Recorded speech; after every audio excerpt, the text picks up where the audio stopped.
Greetings from Hollywood, ladies and gentlemen. Tonight we're honored to have two of the finest artists of stage and screen. They both distinguished themselves in highly dramatic roles. But in tonight's play, Holy Matrimony, we're presenting Charles Laughton and Fay Bainter in a gay comedy from the 20th Century Fox studio. A romantic adventure which develops when a wealthy and famous artist decides to assume the identity of his own valet. Now, Act One of Holy Matrimony, starring Charles Laughton as Priam Farll and Fay Bainter as Alice. This is the curious and incredible story of one of England's greatest painters, Mr. Priam Farll. While I had never met Mr. Farll, it had been my honor as an art dealer to represent him for many years. Mr. Farll shunned society. Dreading acclaim and publicity, he was making his home in the year 1905 on a tiny tropical island somewhere off the coast of New Zealand. His only companion was his valet, Henry Leek. The day came, however, when I dispatched an urgent message that he return at once to London. You are going to read the letter, Mr. Farll? Or shall I just drop it into the sea? I assume you've already read it. Yes, sir. I steamed it open over the tea kettle. Why don't you bother? Don't you find my letters dreadfully dull? Frightfully so, sir. But your position is somewhat different from mine, sir. You delight in this isolation, while I'm a most sociable character. Our existence in these suburbs of civilization, with only yourself and a few anteaters for company, is one that I've never been able to accept wholeheartedly. Come along now, Leek. Give it a fair chance. 25 years, sir? Not really. Has it been as long as that? Asia, Africa, America, Patagonia, and now the Antipodes. 25 glorious years of peace and solitude. And yet, Leek, under certain circumstances, I shouldn't mind seeing London again. In view of this letter, sir, that is a most fortunate observation. It says, sir, you are to return to London immediately. Who says so this time? That robber who calls himself an art dealer? Mr. Oxford encloses a request from His Majesty the King of England. Sir, you are to be knighted. Knighted? That's absurd. I deplore crowds and ceremony. I couldn't possibly face such an ordeal. Drop him a note, Leek. Thank him, of course, the honor and all that, under the circumstances, etc. Refuse knighthood, sir? That just isn't done. Not even by you. This is most annoying. According to Mr. Oxford, there is a steamship leaving Auckland on April the 17th. Oh, you may start packing, Leek. What a miserable mess. I received a cable from Mr. Farll from Auckland. Swearing me to secrecy, he ordered me to lease suitable lodgings in London and to advise him accordingly. Under no conditions was I to tell anyone of his arrival or whereabouts, nor would I be permitted to meet him. And so it was that after 25 years, the distinguished artist returned to England. His arrival, however, was marked by tragedy. Henry Leek, his valet, was taken gravely ill. Oh, come along now, Leek. A day or two in bed, you'll be as nimble as ever. Do stop groaning and go to sleep. It's pneumonia, isn't it, sir? I heard what he said. That doctor you Oh, found. the chap's a perfect wizard. You'll have me cured in no time. I'm frightfully sorry, sir. Doing this to you on the very eve of your being knighted. Look, you Leek, much to remind me. Mr. Farll, I'm afraid I have a confession or two to make. Don't you be a fool. Never make a confession until you actually feel rigor mortis setting in. You might recover. I'm done for, sir. I know it. You're going to get well. I insist upon it. Now, if you don't put your mind to it, you could be out of here and off to late Titicaca tomorrow night. You make life sound so attractive, Mr. Farll. But there are certain facts about me, sir, that you really should stop this ridiculous melodrama at once. Now, sit up. I'll fetch you another drink of the best brandy. Now, whatever it was that Henry Leek was so anxious to confess, it remained a secret. But 10 hours later, the poor man was dead. Sometimes happens this way, you know. Double pneumonia over in a matter of hours. What'll I do without him, Doctor? I simply don't know. We've been together so long. There was no pain. He merely fell asleep. Thank heaven for that. Now, where will one find Mr. Farll's relatives? What did you say? His relatives. They have to be notified. Mr. Farrell's relatives. Yes, of course, Mr. Farrell's relatives. Hadn't he any? Only a distant cousin, I believe, Fenwick Duncan, a solicitor. They hadn't seen each other since they were boys. Do you know his address? Temple Inn, I believe. I take it you were Mr. Farrell's valet? Yes, sir. Here's the first name, please. Priam. Priam Farll? The painter? The one who is to be knighted tomorrow? By Jove, my wife won't be half thrilled over this.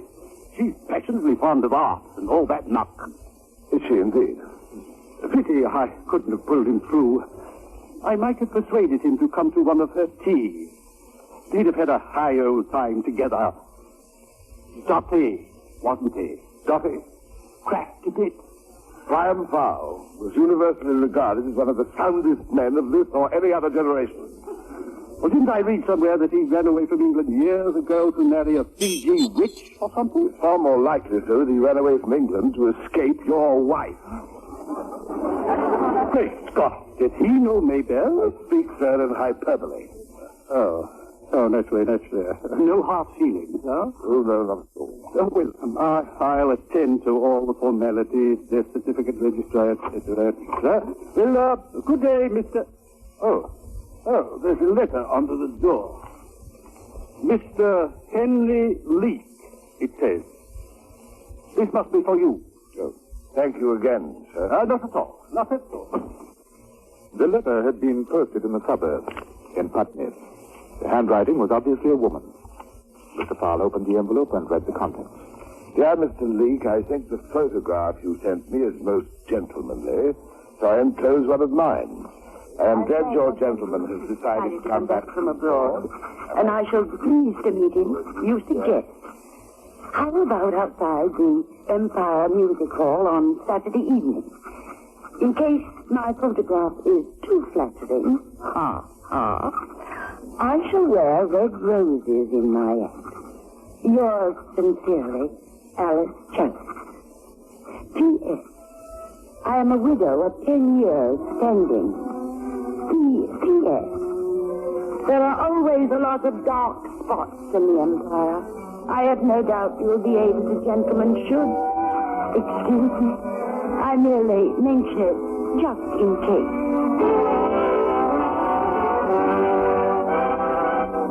Yes, thanks to a matrimonial bureau, Henry Leek had entertained hope that his return to England would not be lacking in moments of romance. Now, whatever Mr. Farrell may have thought of that letter, other matters of far greater impact soon were to descend. The doctor had made rather a serious mistake. Henry Leek had died, but the name inscribed on the death certificate was Priam Farll, and Mr. Farrell had made not the slightest effort to correct the error. To him, it was a heaven-sent opportunity to escape knighthood and the pomp and acclaim that most certainly would follow. But even Mr. Farrell, with all his awareness of his own artistic genius, had not counted on what his death would mean to England. The nation was plunged into mourning, and all day long, London's noblest citizens came to view the earthly remains now reposing in the drawing room. It was one of the most enjoyable days that Priam Farll had ever experienced. When the last of the mourners had departed, two gentlemen remained. One of them was Farrell's cousin, Fenwick Duncan. Now then, my good man, no doubt you're concerned about your future. You've noticed I'm giving you a month's wage. Now, you stop the nonsense, Fenwick, and tell me who that stale-looking fellow is in there.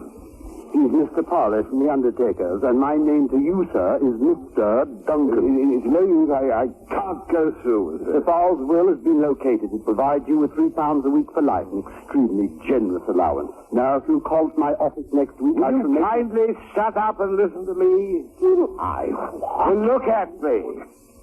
Don't you recognize me? All very difficult and stupid, I suppose, but the truth is that I'm not Henry Leek at all. I'm Priam, cousin Priam. Are you insane? Priam Farll is dead. That's Leek in there. They're burying the wrong corpse. thought it rather amusing at first, the doctor's ridiculous mistake, and almost as they're making such a fuss about the Mr. Farley, what is he talking about? Obviously, the man's suffering from shock. Oh, he was with Cousin Priam for years. The tragedy's unbalanced. I'll go for a doctor. And while you're about it, you might look up that art dealer, Clive Oxford. Tell Oxford that I'm... Idiot. Don't you realize that Mr. Oxford's been summoned to Westminster Abbey to assist with the arrangements? What arrangements? His Majesty has ordered that the remains of my departed cousin shall lie forever in the hallowed company. Call it off at once. You hear me, Fenwick? I had once Henry Leek was an excellent valet, but they can't put him in Westminster Abbey. Not in my corner, they can't.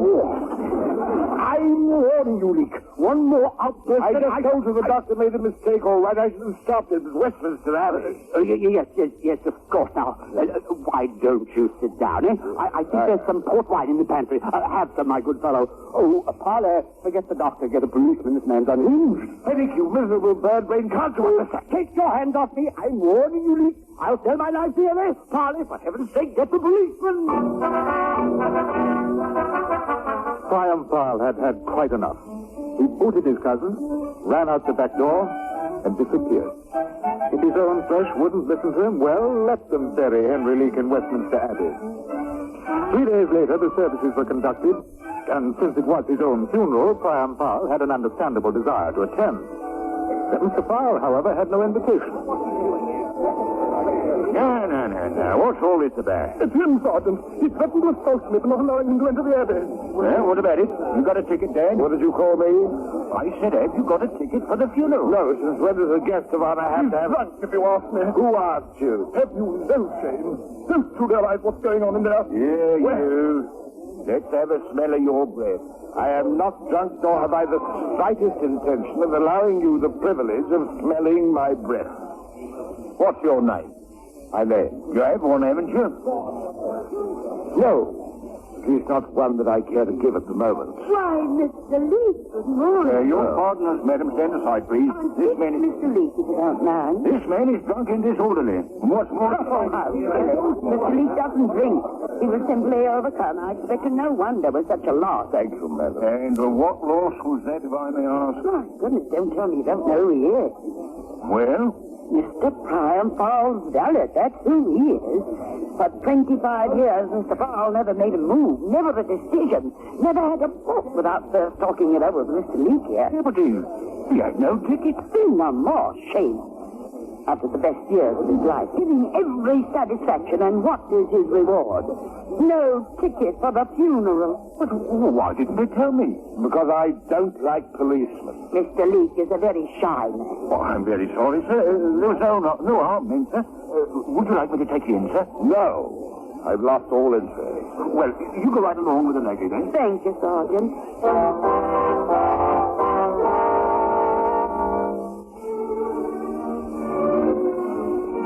Really, Mr. Leek, I do hope you don't think I felt this was necessary.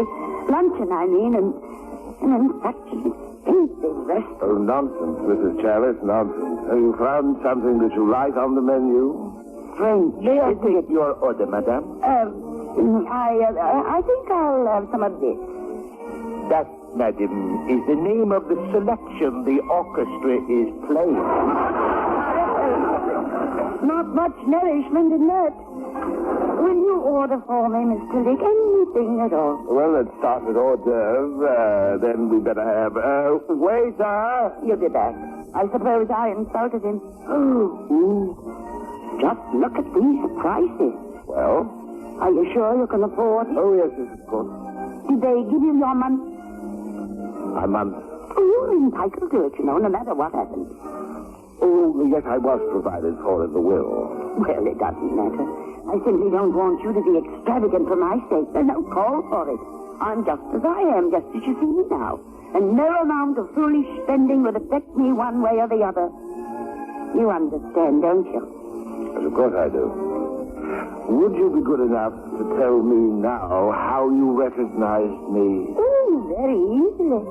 You're exactly like your photograph. I am. Oh, I knew you at once. For the beard, of course. And also your shyness. I have a photograph right here in my purse. See? But this photograph is... The two of you, yes. You and poor Mr. Farll together. Oh, yes, I see. I see I wrote an inscription. Don't you remember writing it? Oh, of course I do. Of course. I and my gentleman, expectantly yours, Henry. I think it's very good of you. You're a very imposing figure, you know. Almost dashing, one might say. Am I indeed? Waiter, come here at once. Waiter, Mr. Leek is speaking to you.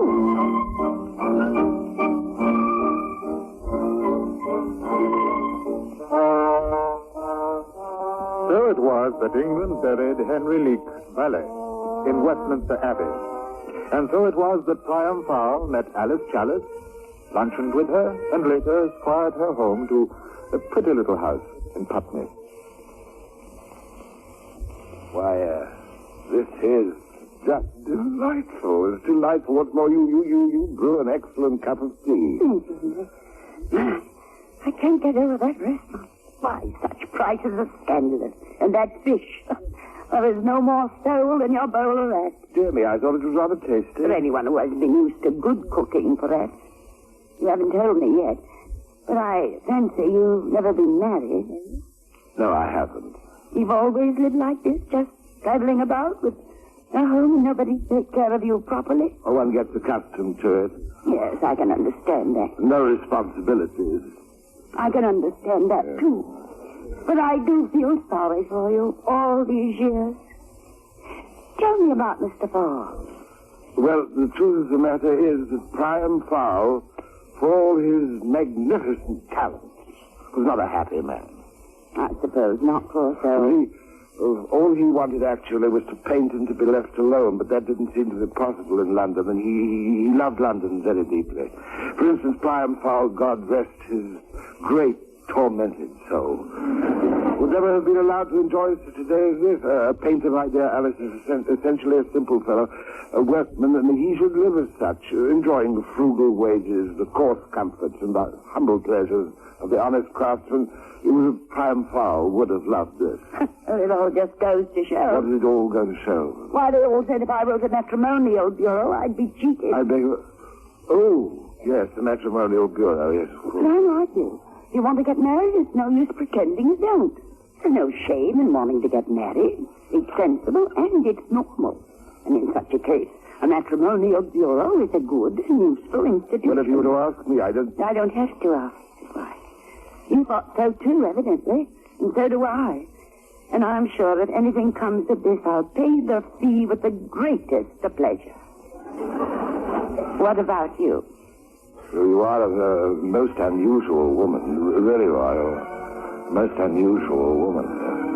I said, what about you, Henry? The fee? The greatest of pleasure.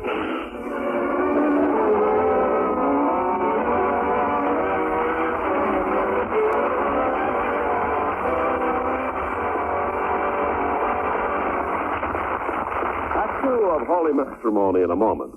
Make a friend, and you make an ally. There's a thought for you to keep in mind, as many another American has. Lewis Cass knew how important friendship is. In 1836, he resigned as Secretary of War to accept the post of ambassador to France. It wasn't too long after his arrival there that he became friends with King Louis Philippe. But making friends with the French people was another story. Anti-American propaganda had been too well planted over the years. But one day, Cass witnessed a street fight. With the appearance of armed troops, the fighters fled, leaving a group of bystanders about to be fired on. Stepping out in front of them, Cass told the commanding officer that he, as well as the Frenchmen with him, were innocent spectators, and that to fire on them would be murder. The officer apologized and ordered his men to put up their guns. The incident marked the beginning of Lewis Cass's friendship with the French people.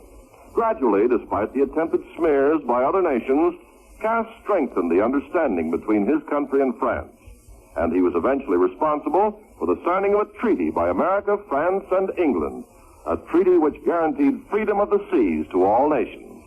Once more, an American had proved to the world that by helping others, you help your country. Now our guest producer, Mr. Kerry Wilson.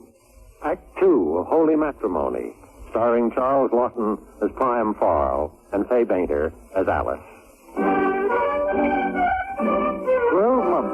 passed since that memorable day when I stood in Westminster Abbey under the impression, along with the rest of the British Empire, that I was witnessing the burial of Priam Farll.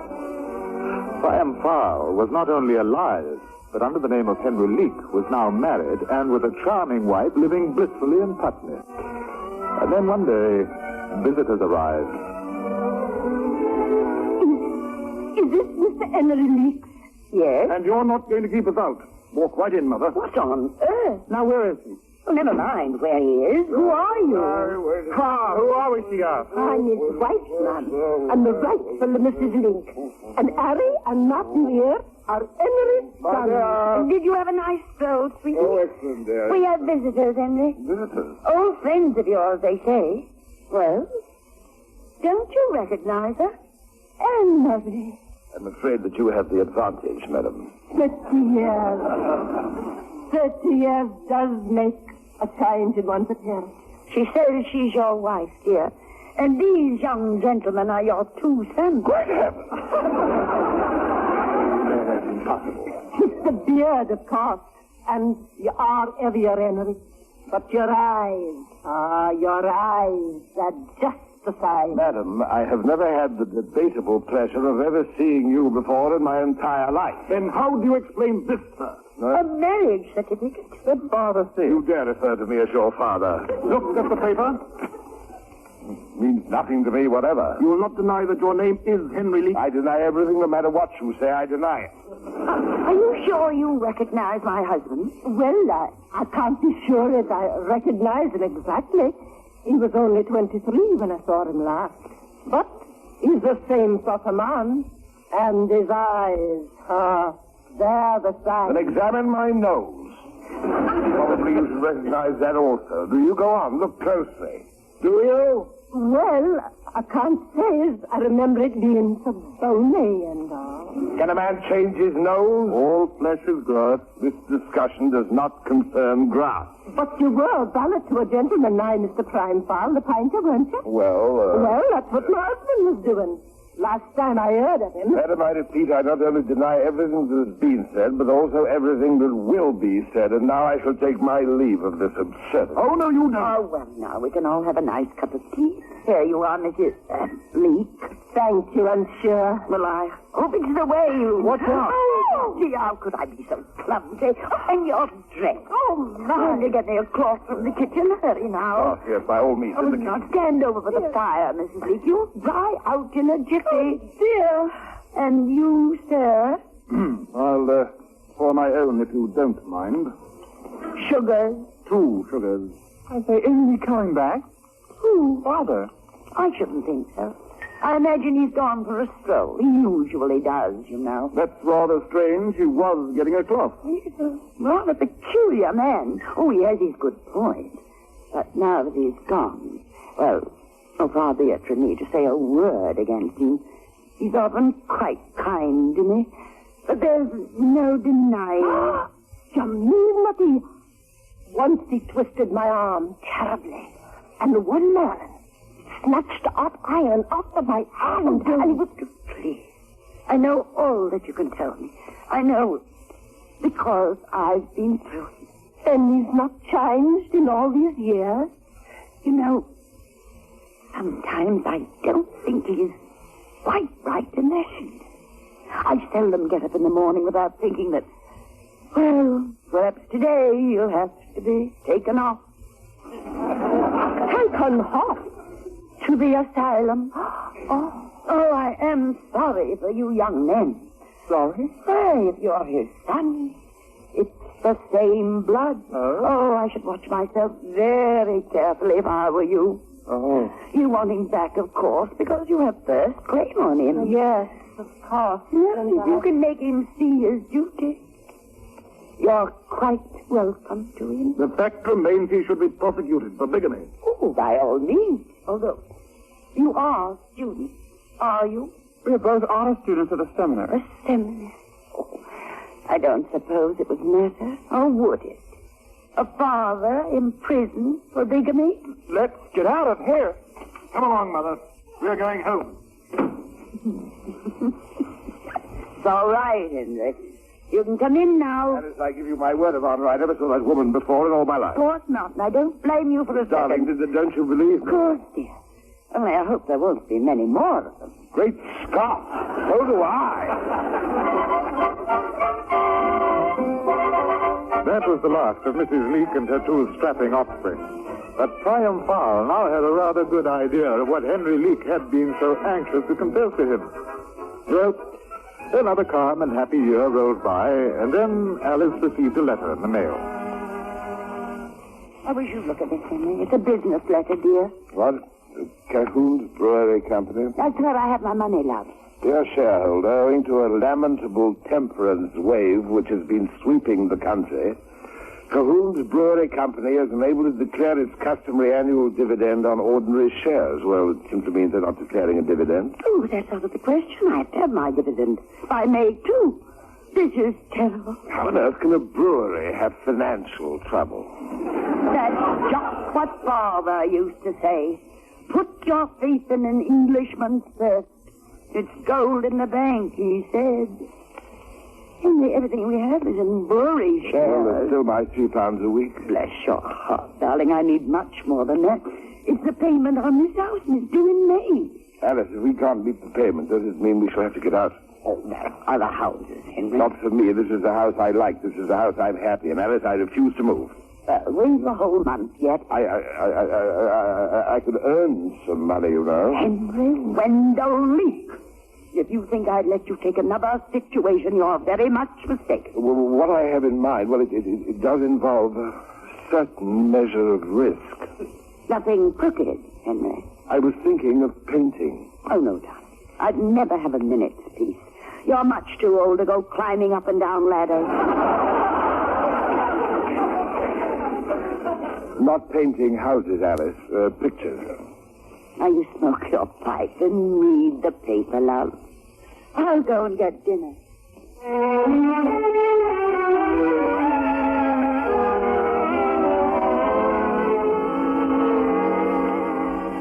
Henry, dear, carefully touched your breakfast. Don't you feel well? There's nothing wrong with my health, Alice, save the normal ravages of time, sin, and a petrified liver. The point is that I have to tell you something. Alice, my name is not Henry Leek. Oh, it isn't. But what does it matter as long as you haven't committed a murder or anything? My real name is Priam Farll. Oh. Wasn't that your gentleman's name? Alice, listen to me carefully, dear. When Henry Leek died, the doctor made a mistake, and I didn't correct him because I didn't want to be Priam Farll anymore. In fact, I was downright sick of being Priam Farll, and I tell you this so you'll understand when I say that I can paint and make a little money, that I'm not being altogether balmy. Then Henry Leek is buried in Westminster Abbey. That is a somewhat quaint fact, my angel. And you never said a word about this to anyone? Not to anyone who'd listen. Now, it was sweet of you to tell me all about it, and I understand the whole thing. But you know what I'd do if I were you? I'm not a loony, if that's what you've got in your mind. If I were you, I would never again mention a word of this to anyone. I just forget it. But it's the truth. And above all, you must stop worrying about this. After all, Alice, I'll prove it to you. I'm not questioning it. All I'm saying is that it doesn't matter. No, I refuse to live the rest of my days as foolish Phil the village idiot. But, Henry... I have incontrovertible evidence of my true identity. Alice, you and I are going up to the attic. But what's in the attic? Not another word till you see for yourself. Come along. Well, my goodness. Will you just look at this attic? Paintings all over the place. I have a confession, sweetheart. I can't live unless I paint ever since we've been married. You sneaked up here and had your little fun. Well, not always up here. In and about town, anywhere I could find something that I wanted to put on canvas. How does this one strike you? It's just lovely. What is it? What is it? Why, it's Putney Bridge. Isn't it? It is. On rather a peculiar day, I imagine. Oh, but it's very nice, Henry. Very nice indeed. Thank you. And it's a pity you didn't put an omnibus on the bridge. But there is an omnibus on the bridge. There is? Oh. There. It stopped, I suppose. Yes, dead still. But it's very nice, isn't it? I suppose you learned from your gentleman, Mr. Farll. Alice, would it surprise you to know that this canvas is worth at the very least £1,000? Yes. And, my love, don't you realize that you can get real pictures of lakes and even mountains by real artists for £2 a piece at the frame maker? £2, dash it, Alice. I've got 2,000 of things, not nearly as good as this one. Darling, I don't want you to worry like this. We'll get the money somehow. Please, please, don't worry. And no matter what happens, I'll always take care of you, no matter what. No, thank you, my sweet dear. Come on, and get your hat and coat. And I'll never let them take you away. We're going to the frame makers, and I'm going to prove this to you once and for all.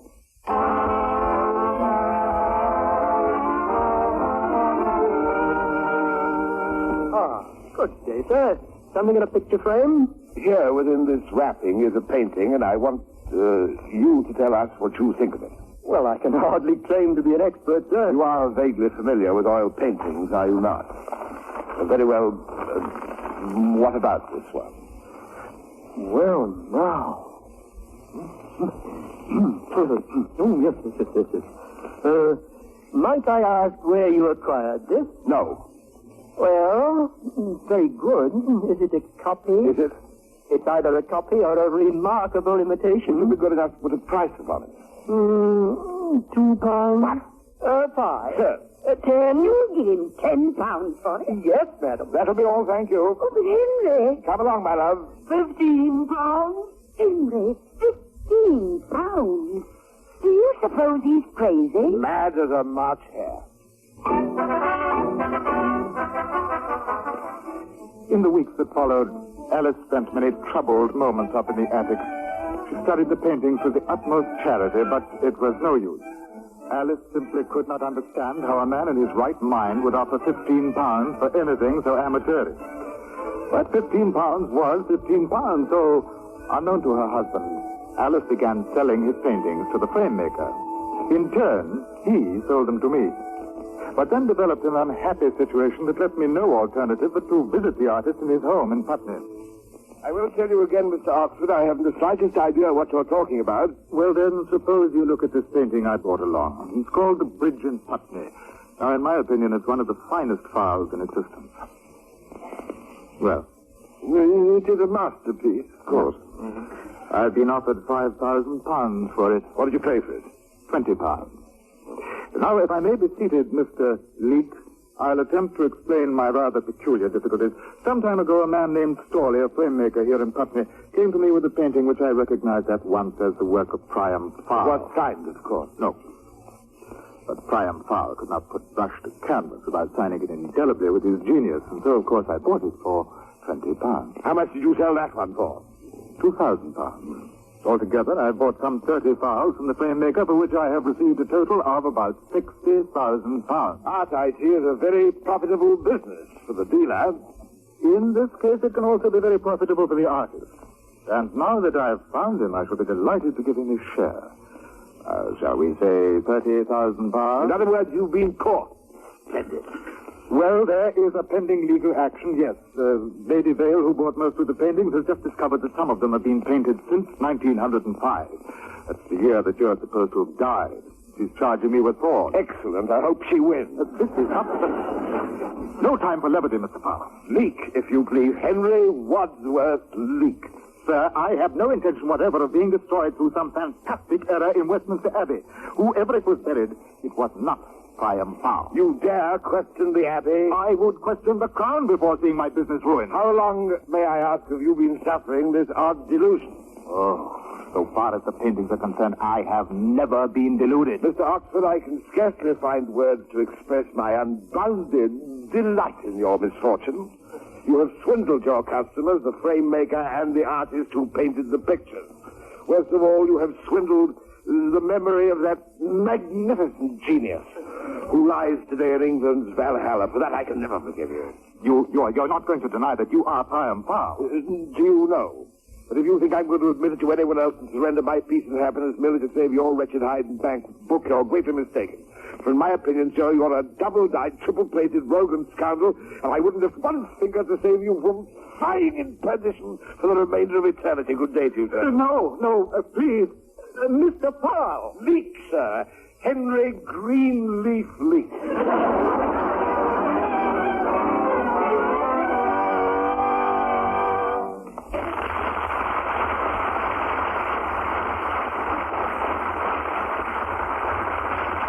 The final act of holy matrimony will follow.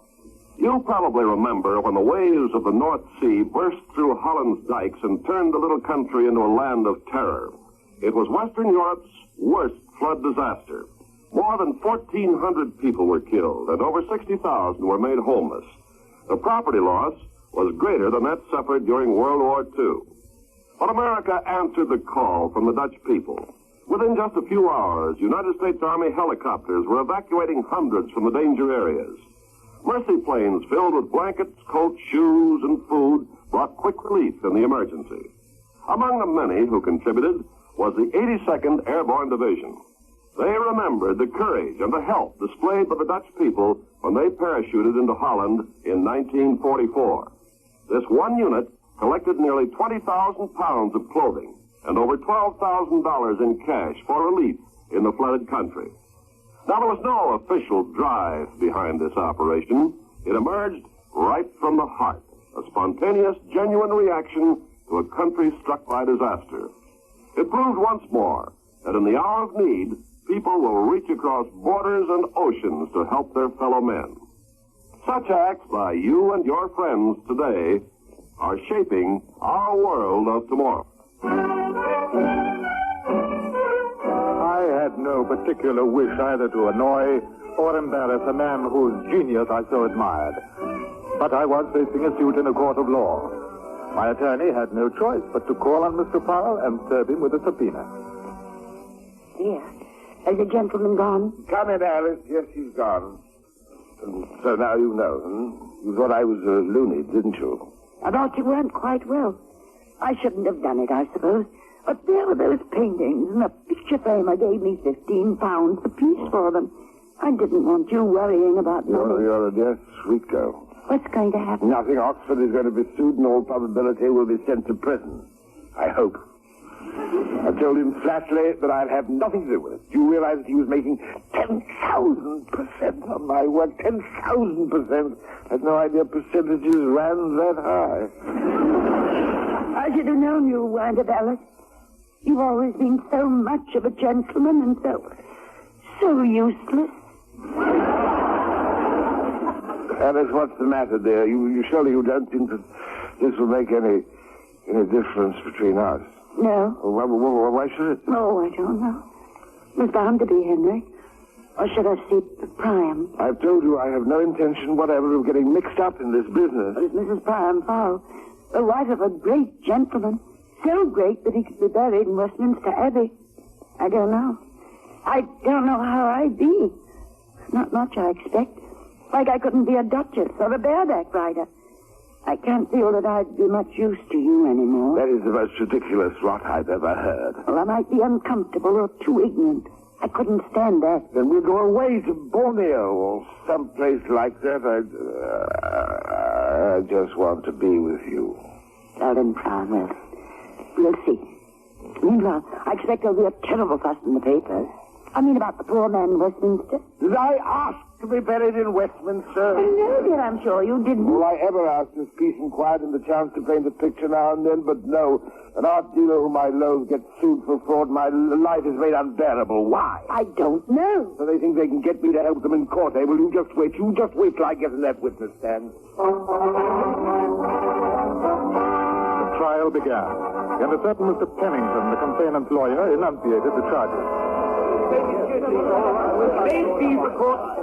This is an action brought by Lady Vale to recover the sum of £42,000 paid by her to Mr. Clive Oxford for 21 paintings fraudulently represented to her as the work of the late Priam Farll, whose remains lie today in the hallowed halls of Westminster Abbey.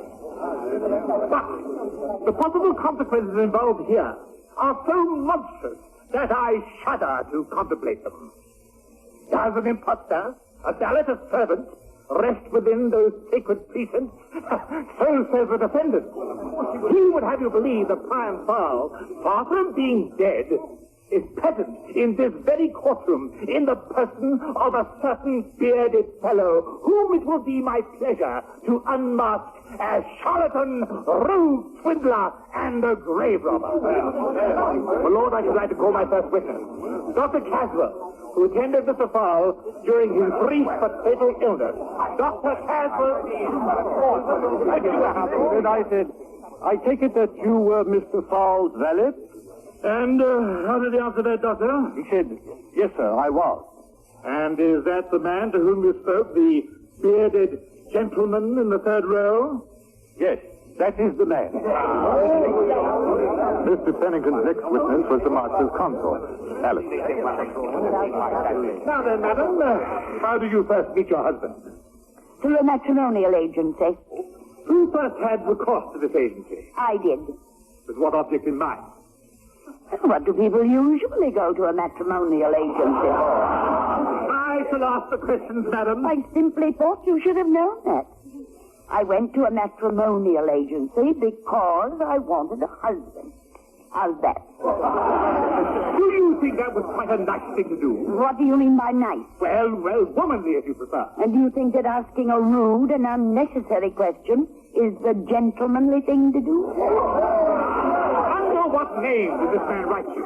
Leek. Under what name did he marry you? Leek. Under what name have you lived with him since that marriage? Leek. Then, in your opinion, what is his name? I can't tell you. You mean you don't know? Certainly I know. You refuse to say. That's it. My Lord! Madam, may I ask why you refuse to answer? Politeness, I should say. Indeed. My lord, I feel that it would be a bit impudent of me to say who my husband is when the whole object of this trial is to decide that for me. The next witness was Priam Farll's cousin, Fenwick Duncan.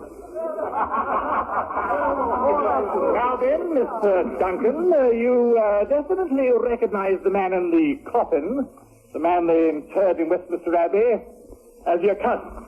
Definitely. And as all, my lord, the opposition may examine the witness. Mr. Duncan, you were not on very good terms with the late Mr. Farll, were you? We had one little tiff, sir. How long did that tiff endure, sir? About 45 years, I believe. Do you remember the occasion for this little disagreement? As rather small boys, we had a fight over a plum cake. With what result, please? He loosened one of my teeth. And what did you do to him? Well, if you will pardon me, my lord, I tore off some of his clothes. You remember all this after 45 years? Oh, very well. I even remember... well, you even remember what? I'm not sure that I care to say it in Nick's company, sir. You may be the judge of that, Mr. Duncan. Well, when his shirt was torn, I clearly observed that Priam had 2 moles on his person, 2 moles on his left collarbone. Moles, eh? Very interesting. Now, was there anything distinctive about these 2 moles? Oh, no, just moles, I should say. Plain, everyday sort of moles. That is all, Mr. Duncan. My lord, I should like to call Mr. Priam Farll to the witness stand. Mr. Priam Farll, if you please. Go along, dear, and be polite. I haven't the slightest intention of being polite. I hate the law. And now that you have sworn to tell the truth and nothing but the truth, please state your name. Priam Farll. Are you sure it isn't Henry Leek? Very well, then it's Henry Leek. Which is it? Either. Well, what are you known as? Both. Mr. Leek, Farll is the correct name, my lord. Very well, then, Mr. Farll. Aren't you interested in the just and equitable solution of this action? I can't honestly say that I am, my lord. But you're under oath. Exactly. Therefore, if I so much as hinted that I cared tuppence what happened to any of these miserable money changers, I should be guilty of the most outrageous perjury. Oh, very well, my dear. Does anyone else wish to ask me something? I most certainly do. Oh.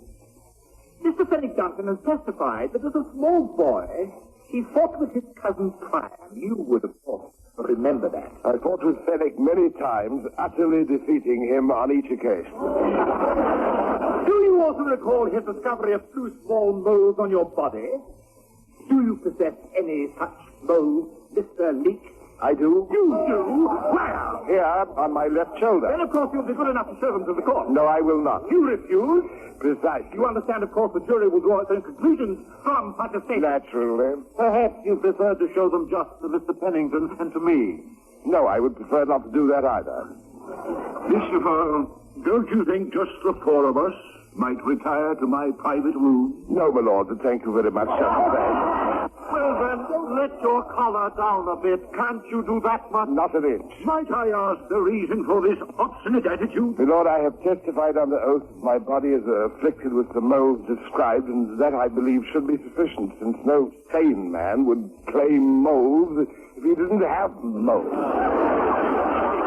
But, my dear sir, under the circumstances... My lord, it happens in this particular instance that the moles are situated in a relatively decorous precinct of my anatomy. But supposing that they were not so favorably located, would I still be importuned to unclothe myself publicly if the moles were... I think, sir, we have heard enough for today.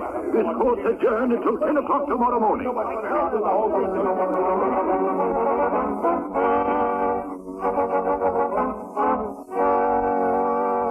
Very nicely in court, dear. And thank you for being so polite. It isn't any use, you know. You mean tomorrow? What can they do tomorrow? Well, they'll call you back and simply ask you if I've got the moles. And if I tell them... The case is over. It's goodbye to Putney, to peace and quietness and happiness. Goodbye to everything. Goodbye to me. Alice, I forbid you to even harbor such a thought with alone voices. It's all right, darling. I think I know now just what to do.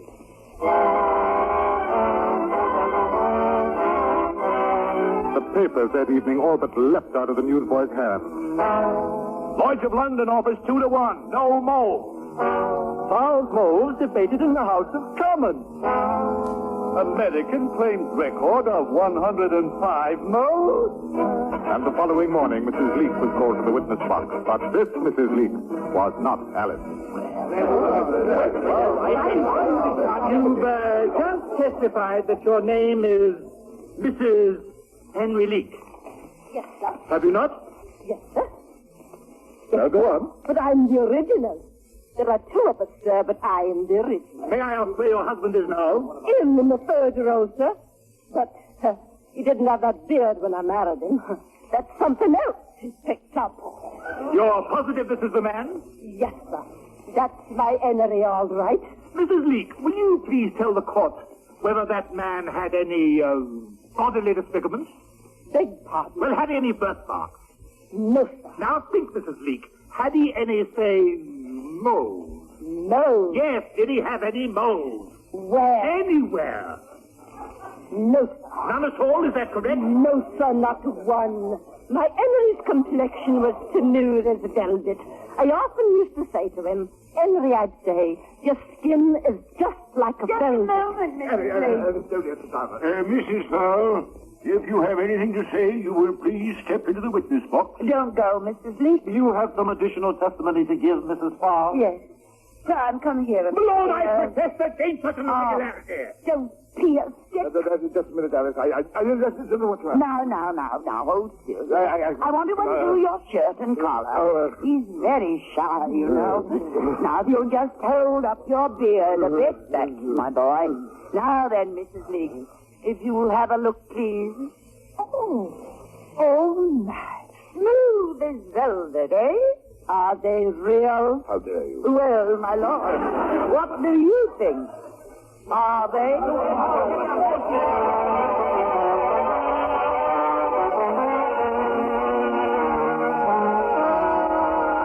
The trial collapsed.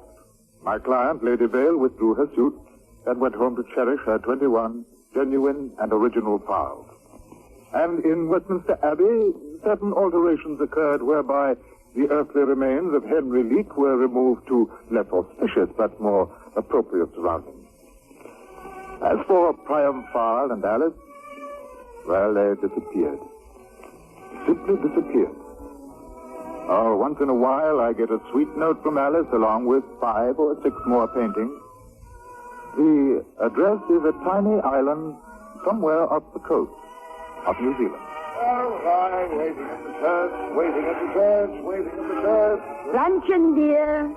Not a moment too soon. How's it going, the new painting? So is it just another masterpiece as usual? What are we having for lunch? Kangaroo chops with crocodile sauce. Excellent, my dear. This is simply excellent.